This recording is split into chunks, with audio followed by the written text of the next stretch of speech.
Hello everyone. So I want to make this video orienting us to the upcoming Jupiter Uranus conjunction. No promises. I do hope to make a Jupiter Uranus through the houses video. We'll see. What I want to give attention to right now are three essential facets of it. So before I identify those, let's just appreciate that Jupiter and Uranus are completing a cycle right now. This is the balsamic phase. So there's naturally a lot of reflection. A lot of core dynamics are coming together, and as per that phase, when you have two pretty significant planets coming together, there's often this sense of something is more existential in the air, right? Like something's coming to completion. Let's appreciate that this is happening in a semi-sextile to all of this strong Aries. We had this very strong eclipse in Aries. So that semi-sextile between Aries and Taurus speaks to there's something new emerging, and maybe certain new decisions, new choices, new intentions, and some sense of there's something unfolding here and I'm needing to reorient my attention. But where it's growing, how it's kind of grounding in that Taurus way, the roots, the consolidation of energy for long-term growth, that's not entirely evident right now. So we're on the verge of this path beginning to narrow, right? Something more concrete and defined beginning to come together. And of course, as per Jupiter Uranus, this is something that promises both an immense amount of expansion and growth, but also fundamental change and perhaps a lot of discomfort. The other thing I want to say before we jump into this is that as per a new phase conjunction, once they do enter into this new cycle, it's initiating a process. And I think we're really going to have to watch over the next couple months to see how this is actually panning out. There's just too much subjectivity in the beginning of a new phase. The first piece that I want to speak to is just when we look at Jupiter in general, we're thinking about our cosmological understanding of reality. And the point that I want to make is that every single cosmological orientation, I mean, there are so many religions in the world. You can have any kind of political view. There are many areas where our cosmology or view or perspective or our beliefs, right, how we're orienting and interpreting experience and reality, it's always going to be helpful for us because it's an angle. It's a particular way into the truth. The truth can never be encompassed via any kind of cosmological orientation. Right? Truth with a capital T is Neptune. You can't grab it, you can't possess it, you can't ever fully comprehend it. So from a Jupiter point of view, our understanding, our cosmological or philosophical or religious or political viewpoint is always going to reflect some particular vantage point through which we can apprehend more of reality. And that's useful. And when we understand it in that way, we really can't judge one cosmological orientation over another because they're all providing a particular framework. Just think about, in general, atheism versus any form of theism. One isn't more right, one isn't better. They're both going to look at reality in a particular way, and they're both in a very authentic way, and authentic is the key word, right? For someone who is embodying a particular perspective, that's going to be authentic for them. And that authentic embodiment of that view is going to be helpful in sort of opening certain doors of perception. The key with Jupiter is to be willing to grow. The essence of Jupiter is being on this journey. This is why I'm pulling over. Like, let me just do this video now. Hopefully I'll edit out the cars. But we got this beautiful view. Sun's beginning to set over there. For me, this is very Jupiter. Expansion. The road of life is open before us. And we want to feel that there's a promise of growth. And there's some sort of potential for growth and expansion and realization. There's an inherently optimistic quality. But that growth potential becomes inhibited when we already know, when we're on this journey and we know what we're going to see and we go the same route. I never made this particular right turn onto this road.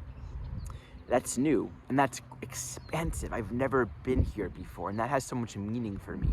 So we want to have this sort of open-mindedness and availability for the journey of life to teach us new things. It doesn't mean we have to be wrong about everything, but we need to be willing to expand. So this first point, then pointing to Jupiter Uranus, we might find ourselves, on the one hand, confronted with the precedent of the known.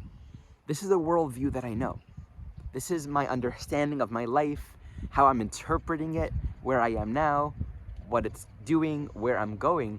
And Uranus is going to say, that's wrong. It's just wrong because it's a story. So Uranus is always taking us out of story. Uranus corresponds to the unconditioned nature of reality, our unconditioned nature. And what that means is Uranus points to what is prior to our projections or stories or ideas of it. Okay, so what is just what is. And the mechanism, the mechanistic intelligence of life itself, the algorithm of creation, which none of us fully comprehend. And comprehension is a Jupiter thing, right? So Jupiter relative to Uranus, we don't get the algorithm. We might have some insight into it, but we don't grasp all of it. So the issue here is where our interpretation and our cosmology becomes a gross limitation in the full scope of the intelligent design of life. We can also think of it as our personal and collective future. It's who we become in our most individuated form. And there's a trajectory to our personal and collective evolutionary journey, and it doesn't always fit into the box of what we understand and what we know. And so that might feel very difficult. That might be very uncomfortable for us, because Jupiter Uranus might say your existing interpretation and understanding of your life, perhaps your cosmology, perhaps your practice, perhaps how you've been thinking of reality and your place within it is too limiting. Okay, when we apply this to Taurus, we are very much looking at the archetype of limitation. The issue, strength and skill with Taurus, is the orientation to consolidate and preserve, okay? That's great for survival, it's great for longevity, it's great for tenacity. And ultimately, when it comes to embracing evolutionary necessity, Taurus is great because when we understand the need to embrace change, there is within Taurus a great capacity to embrace it full on, whatever it takes. But the curse of it, so to speak, is the stubbornness of I'm comfortable and this is what I know. And so this is the second dimension of this Jupiter Uranus that I want to speak to. We need to some degree be willing to embrace discomfort. There's the discomfort of the known. And the Taurian dimension says, well, everything that I've known, how I live, which also points to my core values, what I'm familiar with, how I want to live, how I want to be, there might be a strong invitation to rethink it. Are you sure? Is this the only way? Is there another option? Is there another pathway? What happens when we open up a little bit or a lot of it? We may not be able to conceive of the path in front of us and how things will reorganize themselves because our framework of what we need and how we need to live are very limited. Thus, our values and what we think we need are very limited. And so, thus, Jupiter Uranus might be pointing us to embrace a deeper level of authenticity, because when we're afraid of change, when we're afraid of embracing a new threshold of greater potential beyond what we currently understand, we're going to have to repress or suppress, push away our feelings, right? The internal calling of truth that says, oh, there's something else, right? There's another way of thinking. There's another way of living. There's something beyond the narrow box or hole in the earth that I've dug and put myself into that I haven't quite tasted, but I intuit it's there and I feel this. If we're suppressing that, we're going to be trying to fit ourselves into a container or context that feels unnatural, okay? Now, when Jupiter is faced with something that feels unnatural, it's not happy. When you combine that with Uranus, there are two basic effects. Either this energy inside is going to blow up from within, right? Sudden changes or unexpected behavior, or externally, the changes in life will be so rapid and unexpected, it'll be too much to integrate. It'll be shocking. We won't be able to fit it into our framework. So the invitation here is to really connect with the energy of authenticity. And I think to some degree, we need to really look at, am I being honest with myself? Am I trying to fit myself into an idea of what I should be and how things should be? That's one of the biggest issues with Jupiter. And I spoke about this a bit in my last conversation with my friend Martha. Jupiter speaks to the difference between beliefs and knowledge, okay? And we can convince ourselves of all kinds of things that we say are true, but are not actually true. When you believe something and you're trying to convince yourself or others of it, you need to continually reaffirm the truth of that which you want to believe to be true because you don't actually know it. When you believe something, you don't know it. When you know something, you don't need to believe it because it's known. Further, when you know something, it's inside of you. It rests. It's not a belief construct. It's not a dogma. Others don't need to know it. knowledge from a Jupiter point of view is the taste of orange juice. It's the saltiness of the ocean, like that Buddhist teaching. Just like the ocean tastes salty, the truth tastes like freedom. And it opens space on the inside. It's restful. It doesn't need to be explained or rationalized, okay? So we have to really be honest with ourselves and maybe acknowledge we are, to some degree, trying to make ourselves something that's inauthentic to our own nature. So the individual blossoming of our own awakening, Uranus, is pushing up against that and says, you got a path of awakening here. You can't fight or believe yourself or contrive yourself contrary to the intelligent design, to the algorithm of life that's impersonally wanting to open up and do its thing. You know, so one more thing about Uranus here to understand about this archetype. Archetypally, Uranus, if you give it a personality, it doesn't care or even see or think about or understand your story, your sentimentality, your attachments. Uranus is just like, I don't get it. I'm just being the intelligent design of all of the universe, which is brilliant mathematically, geometrically. It's beyond our comprehension.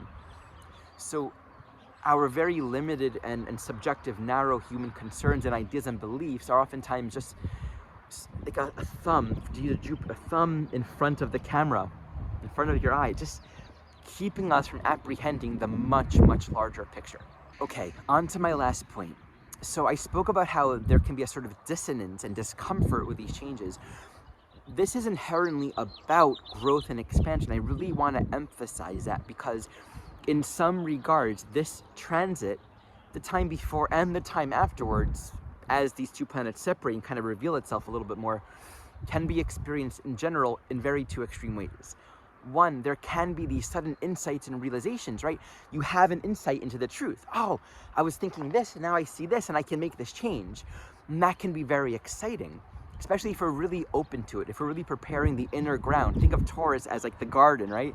So you've created a fertile ground for insight. It can now grow and you realize it.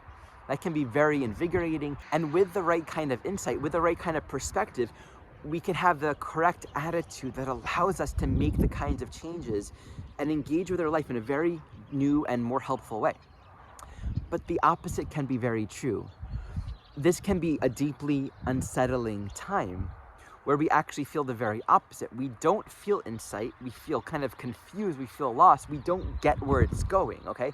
Uranus is like the flow of synchronicity, right? All of the life manifesting itself on every size scale, cosmically, inside, outside, but we can feel very disconnected from that. The positive news is that that disconnection is ultimately pointing to where something wants to open up. And Jupiter has a great tendency of making very evident what's going on. The invitation here is to embrace the discomfort, and where we don't feel authentic, where we don't feel connected, where we don't feel grounded, or where we don't feel we're living in alignment with our values, all as a direction to cultivate through that more insight, right? There's something about being with it, cultivating this ground of openness and curiosity to look at how can I look at this differently. And I think with that mindset of openness, we become available for something that we just couldn't expect. Sometimes I find in my experience, it just takes a little bit of willingness, a little bit of authenticity, just to say one thing that's true, just to admit to ourselves or to others, one thing that we know is true, and to not try to get beyond that. It's like so much of our life, we're often trying to be somewhere that we're not. But just to even a little bit be where we are, it's like grabbing the tail of a tiger. Something opens up there. Okay, that completes this video teaching. As always, thank you for watching.